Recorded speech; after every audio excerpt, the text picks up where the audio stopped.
Just once, Claire said. Kiss me once, Daniel. Then we can forget this happened. We stood inside the old apple-packing shed while my sister's engagement party glowed across the orchard. Claire's hand trembled around a champagne glass, though her voice stayed steady. I should have asked why. Instead, I touched her cheek and kissed her.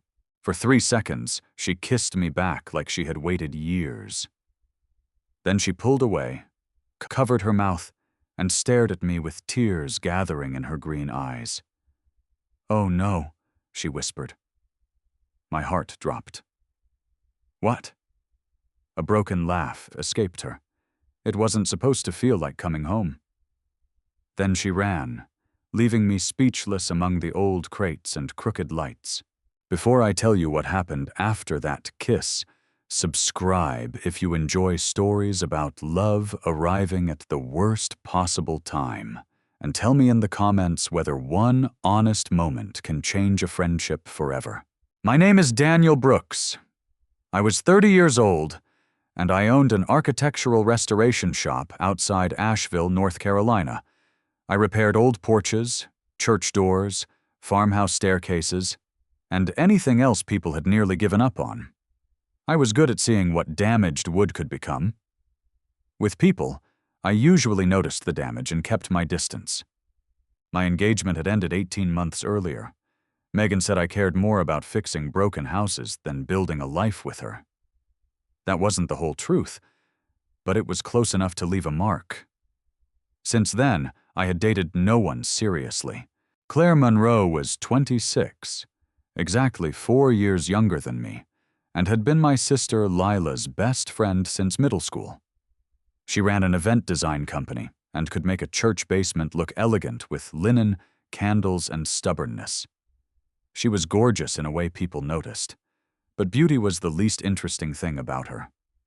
She remembered everyone's coffee order, carried safety pins in 3 sizes, and became frighteningly calm whenever the rest of us panicked, until the night she asked me to kiss her. The engagement party spread across my parents' orchard under warm lights.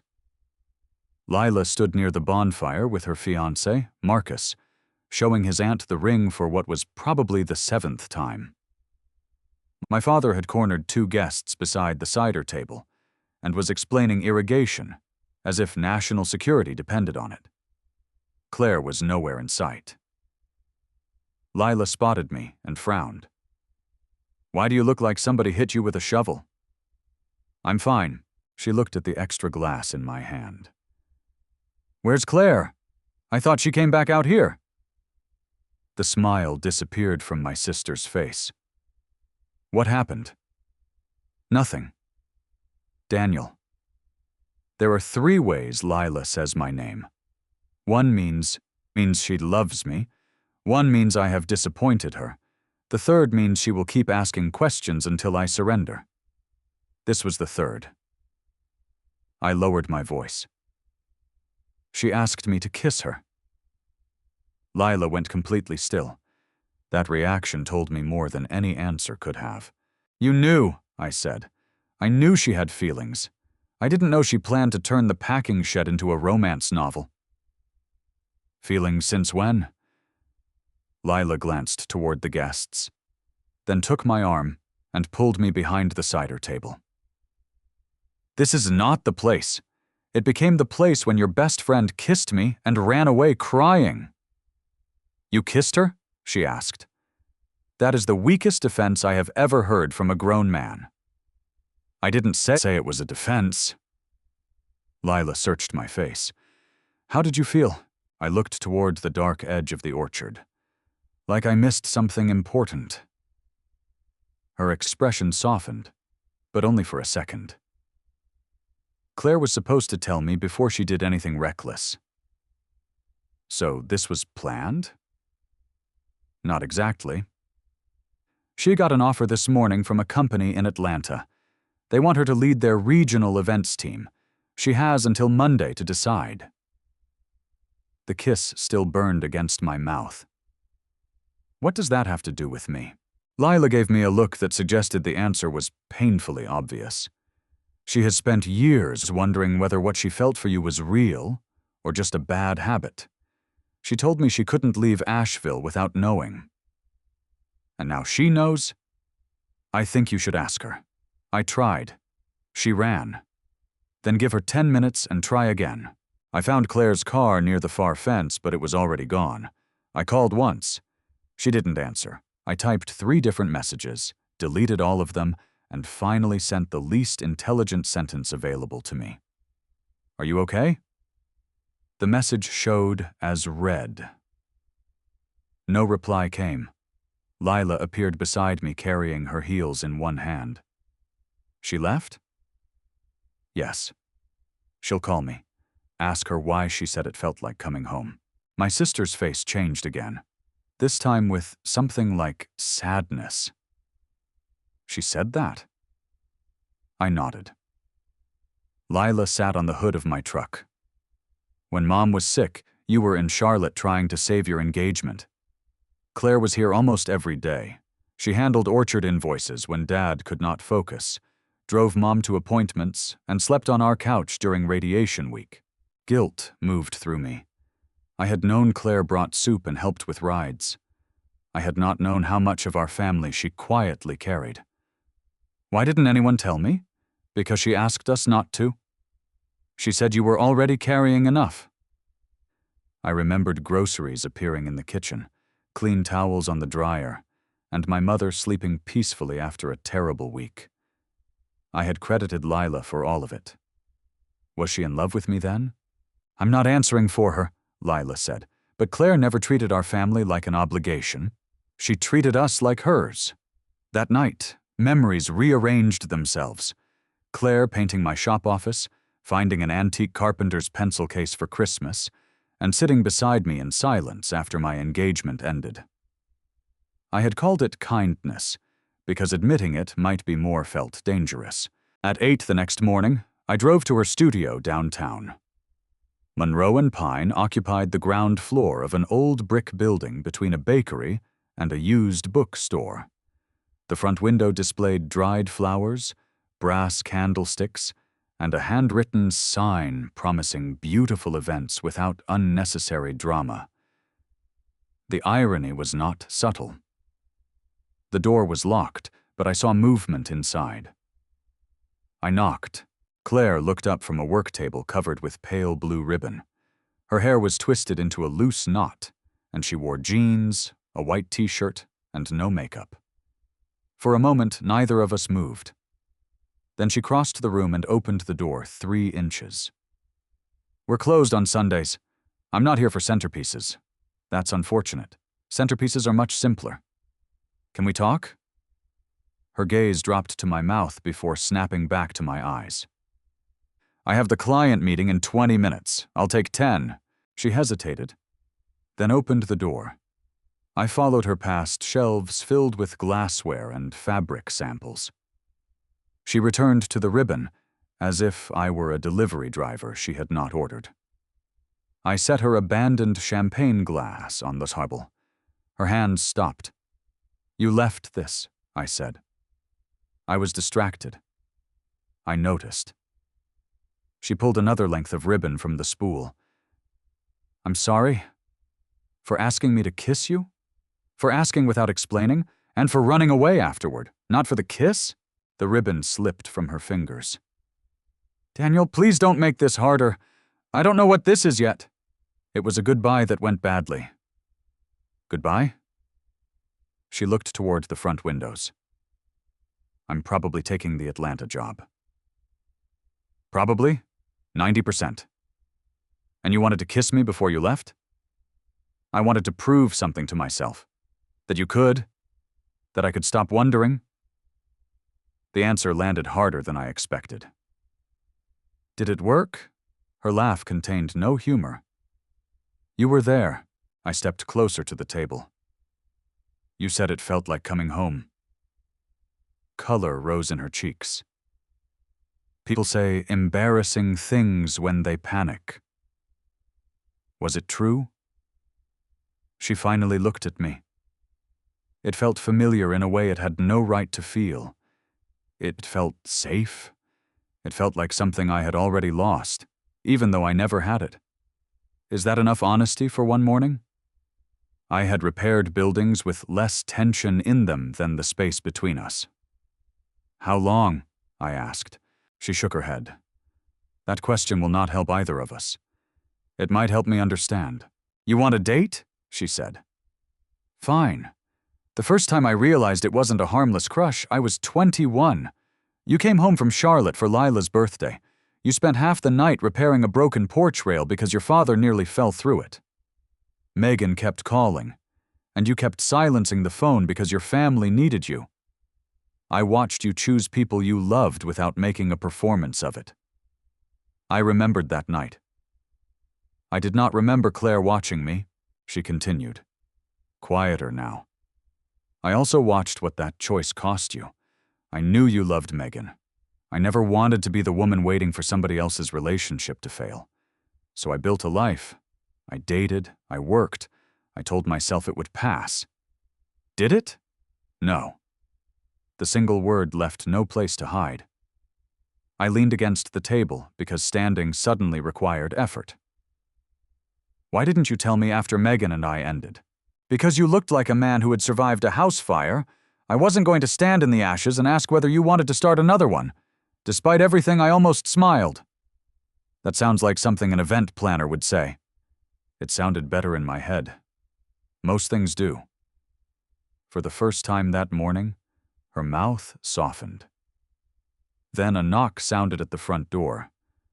A couple stood outside holding a folder and looking nervous. My clients, Claire said. I'll go. She nodded. But when I reached the door, she called my name. I turned. Last night wasn't a test you failed, she said. It was one I should never have given you. What if I don't want to forget it? Her face went still. Before she could answer, the couple knocked again. Claire opened the door, and I stepped past them into the bright Sunday morning with more questions than I had brought in. Then, on Wednesday afternoon, a delivery truck backed into the glass conservatory, where Lila and Marcus were supposed to get married in 6 weeks. No one was hurt, but a steel support twisted, 12 glass panels shattered, and the venue manager called Lila with the emotional warmth of a tax notice. I arrived at my father's house to find my sister crying at the kitchen table, while Marcus made phone calls. Claire stood at the counter with a legal pad, her Atlanta offer temporarily forgotten. We need an indoor backup for 120 guests, she said as soon as I entered, within 30 miles, on the same Saturday, for a budget that will not cause your father to sell a kidney. Dad looked up from his coffee. Mine are both spoken for.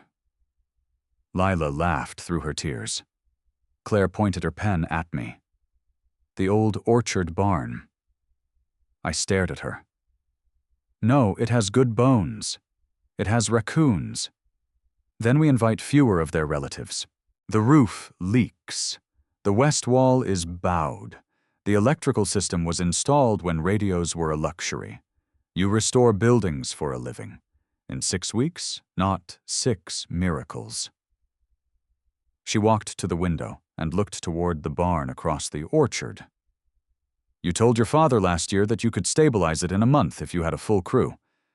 I said 5 weeks, and that was before winter. So we have 1 extra week. You remembered that conversation? I remember useful things. Her eyes met mine. Can you do it? Everyone in the kitchen looked at me. My reasonable answer was no. My shop already had 3 active projects. The barn needed structural work, new wiring, repairs to the floor, and enough cleaning to erase a century of agricultural decisions. Then Lila squeezed Marcus's hand under the table, trying not to look hopeful. I can make it safe, I said. I can't make it look like the conservatory. Claire exhaled. Good. I don't want it to look like the conservatory. That was how the kiss I could not forget turned into 6 weeks of working beside the woman I was trying not to want. We began the next morning. My crew cleared the barn while Claire measured every wall and window. She wore work boots, tied her hair beneath a faded blue scarf, and carried a clipboard as if it were a badge of authority. By noon, she had created a floor plan, a lighting plan, 2 rain contingencies, and a list titled, "Things Daniel Will Claim Are Impossible." I looked over her shoulder. "Why is that list 3 pages? Because you're very committed to your brand. I am committed to gravity and load-bearing walls. Gravity can attend the wedding, but it doesn't get to choose the table linens." My foreman, Luis, laughed from the ladder. The work gave us rules. We discussed lumber, wiring, rental chairs, and delivery schedules. We did not discuss the packing shed. During the day, that arrangement almost worked. At night, I replayed the kiss. Not just the physical memory, though that was difficult enough. I replayed the look on Claire's face afterward. She had not looked triumphant or embarrassed. She had looked heartbroken by hope. On the 4th day, rain arrived. Water found every weakness in the barn roof at once. We placed buckets beneath the worst leaks while my crew secured tarps above. Claire stood on a ladder near the loft, trying to fasten a strand of temporary work lights. "You're not insured for that," I called. "I'm not insured for most of my life. Get down." "I have it." The ladder shifted on the damp floor. I crossed the space in 2 steps and caught it. Claire grabbed the beam, then looked down at me. "Still have it?" I asked. "Mostly. Come down." This time she listened. When she reached the bottom, she remained 1 step above me, bringing our faces level. Rain hammered the roof. The barn smelled of wet wood and fresh-cut oak. Her hand rested on my shoulder for balance. Neither of us moved. "Claire," I said. "I know." "What do you know?" "That this is a terrible place for a second kiss." A surprised laugh escaped me. "There are buckets everywhere, and Luis is 10 feet away pretending not to hear us." From the loft, Luis called, "I hear nothing." Claire closed her eyes and laughed. The sound loosened something in my chest. I helped her to the floor. "You didn't answer me about what? What if I don't want to forget?" Her smile faded. "Then remember it accurately." I asked because I was leaving. "You kissed me because I surprised you.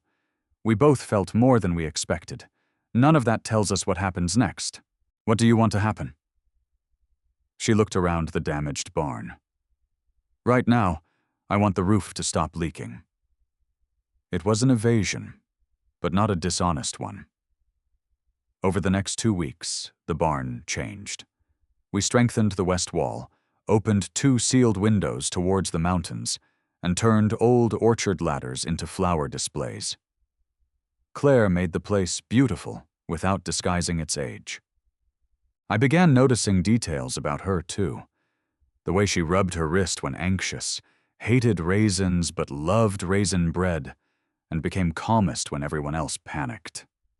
One evening, we found a thin, mud-colored dog beneath the barn steps.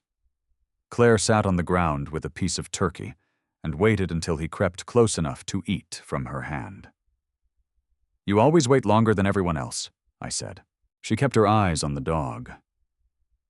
"Sometimes people come closer when they realize you aren't going to chase them."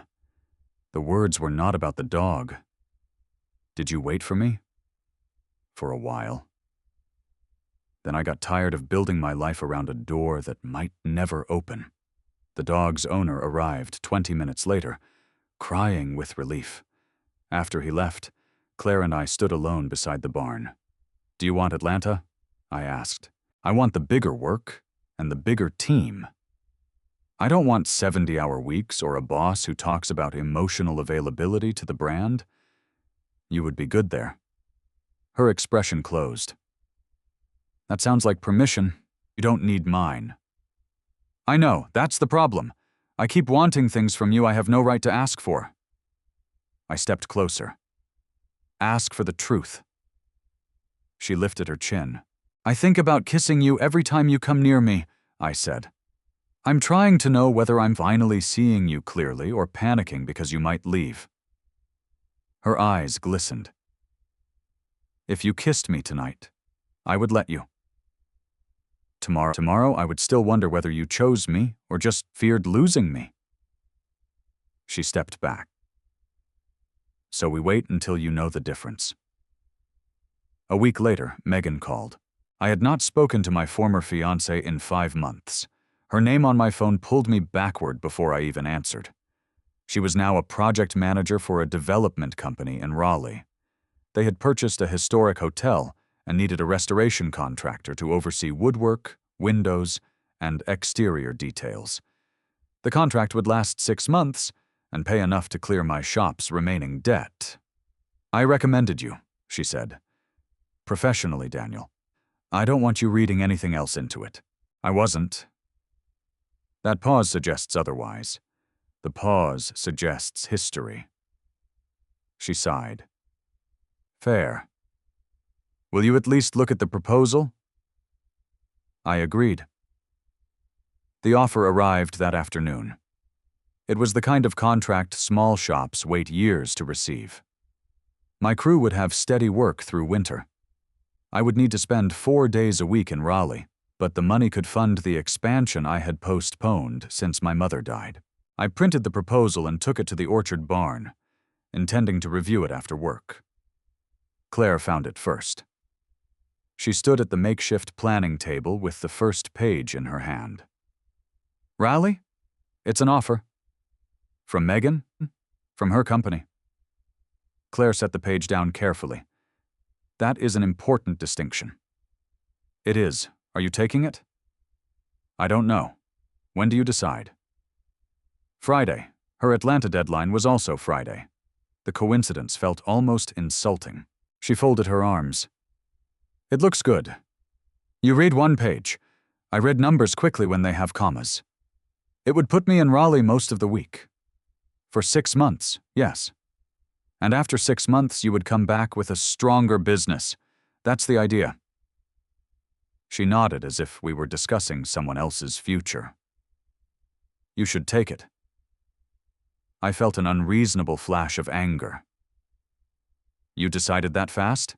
It's your business. Exactly. Mine. Then why are you angry with me? Because you keep acting like leaving is the only intelligent choice for both of us. Her face sharpened. Atlanta is not about leaving you. I didn't say it was. You didn't have to. Luis and the crew had gone for the day. Wind moved through the open barn windows, lifting the corners of the proposal. I lowered my voice. What happened to waiting until I knew the difference? We are waiting. No, we're applying for jobs in different cities and congratulating each other for being practical. What do you want me to do, Daniel? Turn down a career opportunity because we shared 1 kiss and several emotionally confusing conversations? I want you to admit this matters. It matters too much. That is why I have to be careful. You think I don't? I think you spent years not seeing me. Now I might leave, and suddenly every glance means something. The accusation found the exact place I feared was true. I looked away. Maybe you're right. Claire went silent. I hated the hurt on her face, but I could not offer certainty I did not have. She picked up her clipboard. The florist will be here at 9 tomorrow. Claire, we have a wedding to finish. She left before I could make the damage worse. That night, I opened the Raleigh proposal at my kitchen table. On paper, the decision looked obvious. The contract could clear my shop's debt, but it also offered a familiar hiding place. Work that required everything from me except emotional certainty. Near midnight, I drove to the shop. Above my desk hung a photograph of Mom sitting on a workbench during treatment, smiling beneath a bright scarf. I turned it over and found 4 words in Claire's handwriting. She was proud today. Claire had been present in the hardest season of my life without demanding credit. I called Lila the next morning. Did Claire take the picture of Mom? Yes. Did Mom know Claire loved me? Lila paused. I think so. Mom once told her not to confuse patience with silence. I closed my eyes. Why does everyone understand my life before I do? Because you inspect feelings like rotten floorboards until everyone leaves the room, Lila said. Then her voice softened. Decide what you want before you decide what you fear. That afternoon, I toured the Raleigh Hotel with Megan. The building was magnificent and neglected, full of carved oak, cracked plaster, and the kind of work my shop had dreamed about. Over coffee in the unfinished lobby, Megan closed the project binder. You're distracted. Is there someone? Claire. She was not surprised. Are you in love with her? I don't know. That answer used to make me furious, she said. Now it makes me tired for her. I told her about Atlanta and the 6-month contract. Take this job because you want the work, Megan said, not because work is easier than choosing someone. Before I left, she offered a compromise. I could serve as consulting lead, travel 2 days a week, and let Luis supervise daily work. The pay was lower but still strong. You should have offered that first, I said. You should have asked. That sentence followed me back to Asheville. When I reached the orchard, the barn doors were open, and music played inside. Claire was testing the sound system alone. She stood in the center of the finished floor beneath hundreds of warm lights. The walls were still old, the beams still scarred. But the space had become beautiful without pretending it was new. For one hopeful second, I thought the same might be possible for us. Then I heard her on the phone. Yes, she said. I understand the start date. I can be in Atlanta the Monday after the wedding. I stopped outside the door. She listened, then said, Thank you. I'm excited too. The call ended. Claire turned and saw me. Neither of us pretended I had not heard. You accepted, I said. This morning. You told me your deadline was Friday. It is Friday. I had lost track of the week. When were you going to tell me? After Lila's rehearsal dinner. I didn't want my decision becoming family news before her wedding. Your decision? My life. You're right. I entered the barn. It is your life. She watched me carefully. Did you take Raleigh? I'm negotiating a smaller role. That sounds good. Stop doing that. Doing what? Sounding pleased when you're hurt. Her jaw tightened. I am not hurt because you accepted good work. You are hurt because I didn't ask you to stay. The truth struck between us. Claire turned off the music. You don't get to say that like it is my failure. I'm not. You had 6 weeks to decide whether the kiss meant anything. You decided to investigate it like a structural crack. I was trying not to use you as a rebound, and I respected that. I respected every careful, logical step while feeling ridiculous for wanting you to take one toward me. I did take steps. You told me you thought about kissing me. You asked whether Atlanta was a door. You looked at me like I mattered, and then agreed maybe you only noticed because I was leaving. I was scared that was true, and I was scared it wasn't. Her eyes filled. Do you understand? If you only wanted me because I was walking away, I could survive that.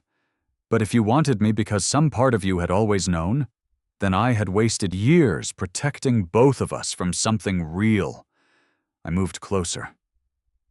Claire, she held up a hand. No, I am not asking for another kiss. I am not asking you to stop me. I accepted Atlanta because I need to make one decision that does not depend on whether you finally choose me. The word finally cut deep. She gathered her phone and bag. The barn is ready. Your sister will have a beautiful wedding. We did that well together. Is that all you want us to be? Her face broke for 1 second before she recovered. It is all I know how to trust right now. She walked past me into the evening. I remained beneath the lights we had hung together, surrounded by evidence that damaged things could become strong again. But restoration required action. Admiring the possibility was not enough. The wedding arrived 2 days later, under a clear September sky. The orchard barn looked better than any conservatory could have. Claire filled the long tables with white flowers, herbs, and small branches from the apple trees. Lila walked down the aisle between rows of people who had watched her grow up. Dad cried before the music began and denied it afterward. I stood beside Marcus as best man. Claire stood beside Lila in a deep green dress, her hair pinned back with small white flowers. She looked composed, radiant, and farther away than Atlanta. During the ceremony, Marcus promised to tell the truth, even when the truth made him look foolish. Lila promised not to punish him for being foolish before hearing the truth. The guests laughed. I did not. I thought about all the ways I had mistaken caution for integrity. I had believed that not making a promise was kinder than making the wrong one. Sometimes it was. Other times, silence simply transferred the risk to the person waiting. At the reception, Claire worked constantly. She fixed a torn hem, found a missing place card, redirected a cake delivery, and persuaded Dad not to give a second speech about irrigation. I waited until Lila and Marcus had their first dance. Then I found Claire behind the barn, carrying an empty crate toward the supply tent. "Put that down," I said. "I'm working." "So am I." She looked at my empty hands. "At what?" "Being less of an idiot. Is it seasonal employment? I hope it becomes permanent." Despite herself, she almost smiled. I took the crate from her and set it on the grass. I accepted the consulting version of the Raleigh project. 2 days a week. Luis will manage the daily crew. That is good for him. It is. I should have trusted him sooner. And good for you. Yes, but I did not choose it for you. Her expression cooled. Then why are we discussing it?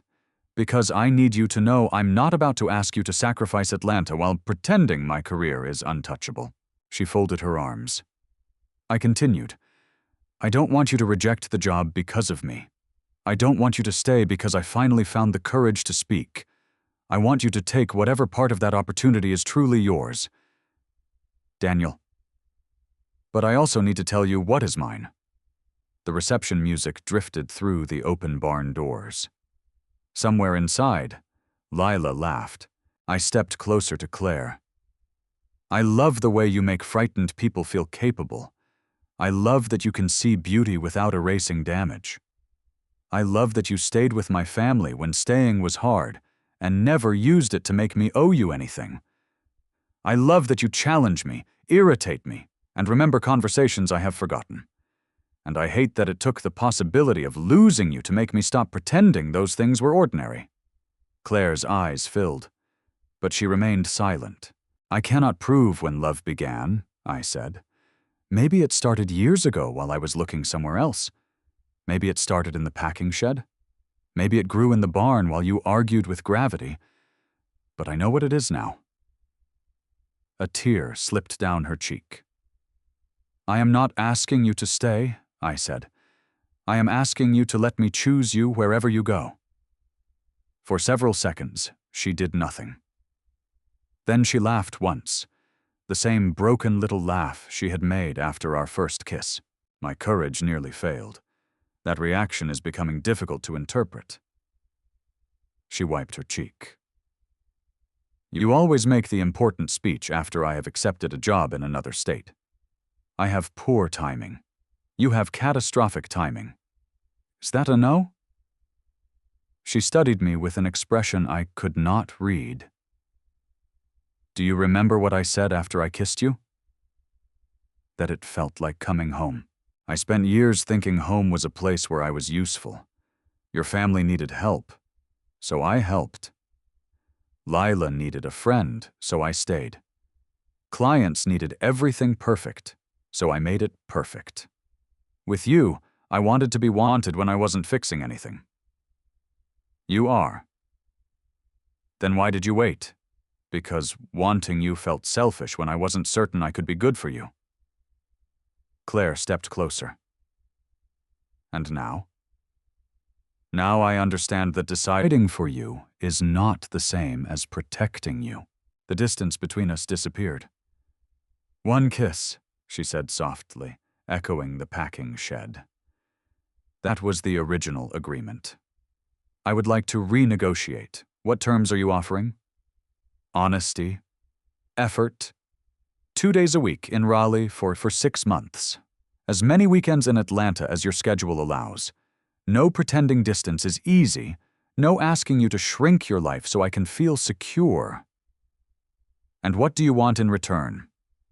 The chance to build something real with you. Claire looked toward the barn, where our families and friends were celebrating a promise. Then she looked back at me. This is not a trial kiss, she said. I know. This one means something. So did the first. Her hand touched my face. Yes, that was the problem. Then she kissed me. There was no shock this time. No running. The kiss was gentle at first, then certain, carrying every conversation we had avoided and every ordinary moment I had failed to recognize. When we pulled apart, she rested her forehead against mine. I am still going to Atlanta on Monday, she whispered. I know. I signed a 1-year contract. I know. You were supposed to look more frightened. I am terrified. Good. Is that attractive? No. But it is honest. We returned to the reception separately because Claire refused to let our first official moment become the center of Lila's wedding. That plan lasted 11 minutes. Lila saw my face from across the dance floor, looked at Claire, and screamed loudly enough to interrupt the song. Marcus raised both hands in victory. Dad asked what had happened, and Lila told him to keep dancing. Claire covered her face. I am moving to another state just to escape your family. You have known them 14 years. You should have planned sooner. For the rest of the evening, we did not hide. We also did not perform. We danced once. We sat beside the barn for 10 quiet minutes. She leaned against me while the guests lit sparklers for Lila and Marcus. That night was not an ending. It was the beginning of consequences. Long-distance dating was less romantic than people pretended. Claire's new job demanded more travel than promised. My Raleigh project produced emergencies on weekends I planned to visit Atlanta.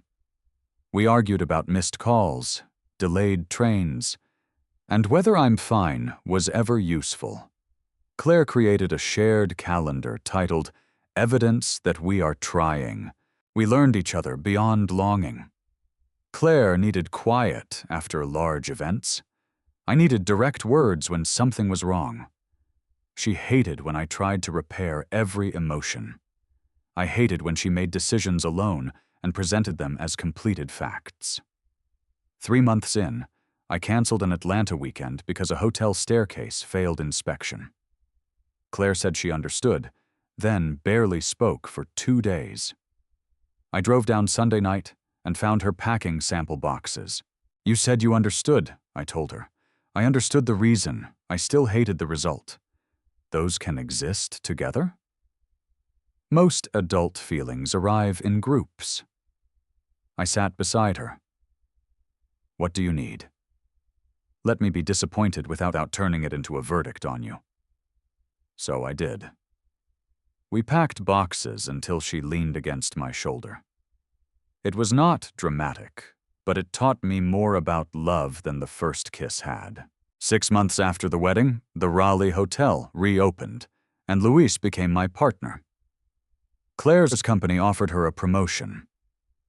This time she told me before deciding. She negotiated a hybrid role that brought her back to Asheville 3 weeks each month. We moved Monroe and Pine into the empty unit beside my shop and connected the spaces with a sliding door built from boards salvaged from the orchard barn. Above it, Claire hung a brass sign. Home is not the same as easy. On the first anniversary of Lila's wedding, our families gathered at the orchard again. The barn stood strong through another winter. Marcus and Lila danced beneath the same lights, while Dad gave a speech that somehow returned to irrigation. Claire found me in the old packing shed, where I was replacing a loose hinge. "You are working at a party," she said. "It was making a sound. So were the musicians. You left them alone." I put it down the screwdriver. "What are you doing in here?" She held out the champagne glass she had abandoned the year before. Lila had saved it because my sister apparently believed family history required props. Claire placed it on the same crate. "1 year ago," she said, "I made a reckless request. You made several. The lighting plan was aggressive. I asked you to kiss me once, I remember. Your reaction was disappointingly calm. Your reaction did enough for both of us." She smiled. "I thought I would kiss you, feel nothing special, and leave Asheville relieved. Instead, I finally understood why every other relationship had felt like I was visiting someone else's life." I took her hand. "Do you regret asking?" "Sometimes." I raised an eyebrow. "I regret the running. These shoes were not designed for gravel." "That was your main mistake?" "No." Her fingers tightened around mine. "My main mistake was believing one kiss could answer a question that required a life." Outside, the party continued. Light spilled through the open shed doors, and the orchard beyond them had begun to turn gold with autumn. I kissed her once, then again, because some agreements are meant to be renegotiated. Claire's first reaction had left me speechless. Her reaction now was quieter. She smiled against my mouth, rested her head on my chest, and stayed. That was the part I had finally learned to value. Not the surprise, not the dramatic confession, not even the kiss itself. Love was the staying after the moment, the difficult conversation after the promise, the calendar full of effort, the door built wide enough for 2 lives to meet without either one disappearing. If this story reminded you of someone you almost overlooked, share it with them while there is still time to speak. And subscribe for more stories about ordinary people finding the courage to choose love honestly.